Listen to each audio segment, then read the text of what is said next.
Muy buenos días a todos. Hoy viernes vamos a estar meditando el pasaje de Gálatas capítulo 4 versículos 1 al 11. Una de las series más memorables que recuerdo haber visto es esta serie Raíces. Una serie vieja, ¿no? Que de pequeño cuando la he visto no dejó de impactarme. Esa historia en donde podíamos ver cómo era la esclavitud afroamericana en aquel entonces. El sufrimiento de un pueblo que padecía bajo el yugo de otros que querían sacar rédito económico de esta servidumbre. Claro, la esclavitud afroamericana fue terrible, o sea, había maltrato físico, moral, emocional, hasta el punto de que a veces llegaba hasta el asesinato. El esclavo no era ni siquiera considerado como una persona, sino era simplemente un objeto. Y no es de sorprendernos de que muchos deseaban escaparse y lo intentaban, aún a pesar de que si eran atrapados, sabía que padecían el riesgo de ser castigados con mucho más violencia. Escaparse de la esclavitud, conseguir su tan ansiada libertad, era un gran sueño que tenían todos aquellos que padecían bajo la opresión de un malvado amo. La esclavitud en el Nuevo Testamento era un tanto diferente a esta esclavitud del siglo XX. O sea, si bien el trato y maltrato depende mucho del amo, se cree que había un poco más de concesiones con respecto a los esclavos de aquel entonces. De hecho, uno podía incluso hasta alcanzar esa tan ansiada libertad. Y si uno tuviese la oportunidad de alcanzarla, sin duda alguna uno no dejaría pasar la oportunidad. Por eso es que en 1 Corintios 7:17, Pablo habla de que uno se tiene que contentar en la situación en la cual uno se encuentra. Pero si existe la oportunidad de como esclavo alcanzar esa libertad, sin duda alguna tiene que aceptarla, no tiene que rechazarla. Y es que la libertad tiene un precio sin igual, algo que vale más que cualquier otra cosa. Ahora bien, si con tanto ahínco se encuentra uno con la libertad, si la alcanza, ¿por qué volvería uno a someterse otra vez a servidumbre? O sea, ¿por qué querríamos volver a servir a otro amo?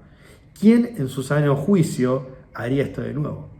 Y para Pablo, los hermanos de Galacia están haciendo esto.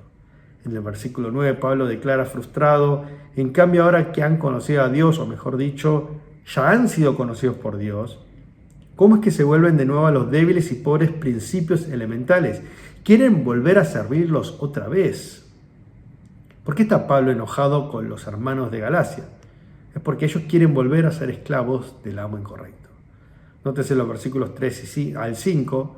De igual modo también nosotros, cuando éramos niños, éramos esclavos sujetos a los principios elementales del mundo. Pero cuando vino la plenitud del tiempo, Dios envió a su Hijo, nacido de mujer y nacido bajo la ley, para que redimiera a los que estaban bajo la ley, a fin de que recibiéramos la adopción de hijos. Nosotros los cristianos éramos esclavos de Satanás y el pecado. El versículo 3 los llaman los principios elementales del mundo, que se refiere a las prácticas paganas de aquellos no cristianos. El mundo vive bajo los estándares de la idolatría. Sin saberlo, hasta incluso conscientemente, adoran a lo que hay en el mundo, se someten a este y viven esclavizados a sus designios. Pero como dice la palabra, la paga del pecado es muerte. O sea, ser esclavo de los parámetros de este mundo significa ser esclavo de Satanás y del pecado, y la consecuencia es la muerte misma. Pero el Evangelio son las buenas noticias de que los que estamos en Cristo Jesús ya no somos más esclavos de este mundo. Ya no vivimos según la carne, según las pasiones mundanas, según los principios del pecado. Afirma Pablo en el versículo 6 que el Espíritu nos dirige hacia otro amo, otro Señor, otro Dios, y ese es ni más ni menos que nuestro Padre. Y por cuanto son hijos, Dios envió a nuestro corazón el Espíritu de su Hijo que clama: Abba, Padre. Dios nos ha librado de la esclavitud, del pecado y de la muerte al enviar a su Hijo unigénito para que todo aquel que en él cree no esté bajo esclavitud, sino que tenga vida eterna. Hermanos, entonces si esto es así, debemos levantar la guardia frente al enemigo que nos quiere volver a esclavizar.